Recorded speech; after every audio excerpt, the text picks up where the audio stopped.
Hello and welcome, boys and girls. This is Etheric777, today back with another little video log.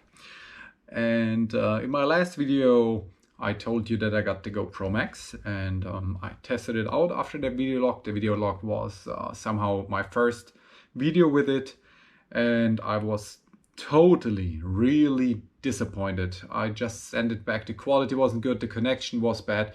GoPro software is horrible when it comes to the connection. It's really so not good, and the quality was way too low for what I expected for the money.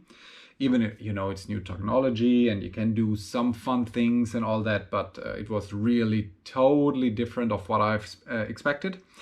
And so I sent it back, and I got actually the GoPro Black Hero 8, and this one so far works much better as a camera. I used it now for a week or two, maybe, yeah, something like that. I was even on a party where I used this one together with my Sony. You know, I like the Sony RX 100 because it's so compact and it makes great videos, and this worked perfect together with the GoPro 8. Now, something that didn't change is the software.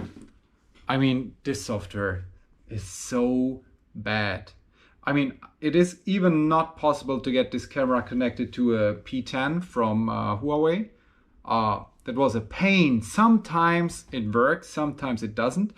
A bit better, but still totally unreliable, is with the Galaxy S6 that I have here, where I try to get connected, and you know, you have to turn off the camera and you have to turn it on and so on. And you know, it communicates with Bluetooth and also with Wi-Fi. So first it wants to talk to the camera by Bluetooth, and then it turns on the Wi-Fi. And this is so, I tell you, really not good. I don't know why it has to be a hotspot.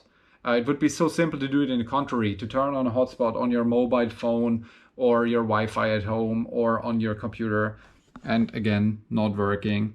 And to set here the settings to be connected to your Wi-Fi or to your hotspot, and this way you could stay online while you transfer files, or an FTP server or something. It could be so simple, but yeah, they made it really complicated. Beside of that, the camera itself is very good. The hyper smooth is awesome.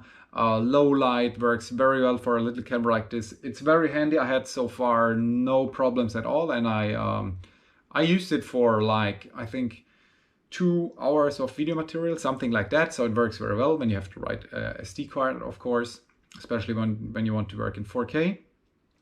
And yeah, so far I think I'm happy with what I bought. Now, of course, right now we have winter. It's not that I can bring it to the sea or something, but yeah, for what I did, I was quite happy with it. So yeah, that was just a little update. And right now I'm low light. So this room is very dark. There are just 2 lights turned on. They are a little bit yellow. And now I want to see how this looks like when I upload this.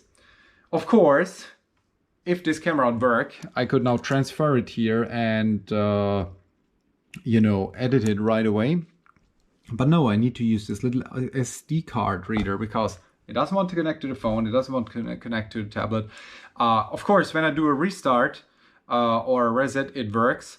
But I mean, come on, GoPro. This is a camera for, like, I don't know, $400 something or euros. So that should be the minimum that this works. Beside of that, as I told, very well.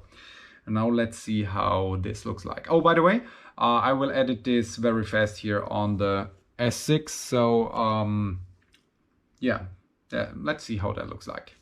See you later. Bye bye.